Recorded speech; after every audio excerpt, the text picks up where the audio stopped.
अस्सलामुअलैकुम नाजरीन, welcome to आवाज़ हकीकत।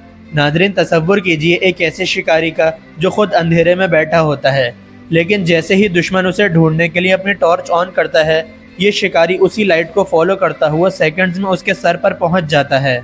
डिफेंस और स्ट्रेटेजिक दुनिया में इस डेंजरस फिनोमिना को एंटी रेडिएशन इलेक्ट्रॉनिक अटैक कहा जाता है, जहां दुश्मन का रेडार उसकी प्रोटेक्शन नहीं होता बल्कि उसकी डेथ का स्ट्रॉन्गेस्ट सिग्नल बन जाता है। आज की इस एपिसोड में हम एयर वॉरफेयर के इस खतरनाक मिशन को समझेंगे, जिसे मिलिट्री लैंग्वेज में SEAD suppression of enemy air defence कहा जाता है। आमतौर पर जब कोई फाइटर जेट दुश्मन टेरिटरी में एंटर करता है तो ग्राउंड पर मौजूद surface to air missile systems जैसे S-400 अपने पावरफुल रडार से फिजा में इलेक्ट्रोमैग्नेटिक वेव्स यानी रेडिएशन इमिट करते हैं ताकि एयरक्राफ्ट को ट्रैक किया जा सके। फिजिक्स के मुताबिक ये रडार वेव्स बिल्कुल टॉर्च की तरह काम करती हैं।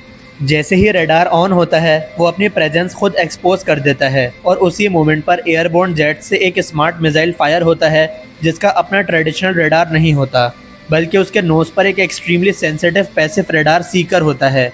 ये सीकर दुश्मन रडार से निकलने वाली फ्रीक्वेंसी को एयर में ही लॉक करता है और फिर गाइडेड पाथ पर नहीं बल्कि दुश्मन के अपने सिग्नल ट्रेल पर चलते हुए सीधा रडार एंटीना के सेंटर पर जाकर ब्लास्ट करता है।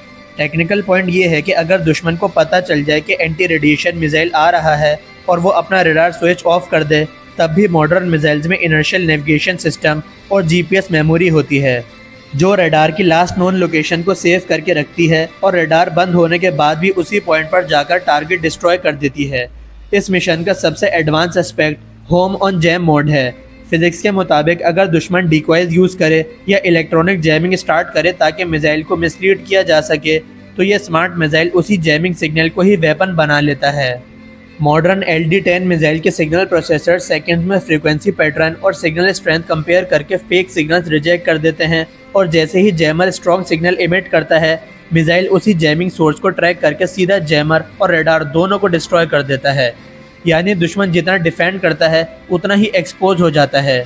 पाकिस्तान एयरफोर्स इस कैपेबिलिटी को अपने फ्रंटलाइन जेट्स पर यूज़ करती है, स्पेशली JF-17 थंडर और J-10C पर लगे LD-10 और modern supersonic anti radiation missiles के थ्रू। प्रोजेक्ट सेबर 2 से JF-17 ब्लॉक 3 और J-10C तक के इस सफ़र में पाकिस्तान एयरफोर्स ने अपने एयरक्राफ्ट को ऐसे एडवांस इलेक्ट्रॉनिक वॉरफेयर पॉड से लेस किया है जो दुश्मन के स्पेसिफिक रडार्स, इंडियन या इसराइली ओरिजिन रडार्स की फ्रिक्वेंसी को पहले से रिकॉर्ड करके रखते हैं। जब JF-17 ब्लॉक 3 या J-10C मिशन पर होते हैं तो ये missiles enemy air defence radars को सेकंड में ब्लाइंड कर देते हैं और स्ट्राइक फॉर्मेशंस के लिए सेफ कॉरिडोर क्रिएट करते हैं, जिससे एनिमी का $multi-billion एयर डिफेंस सिस्टम सिर्फ एक लोहे का ढेर बनकर रह जाता है।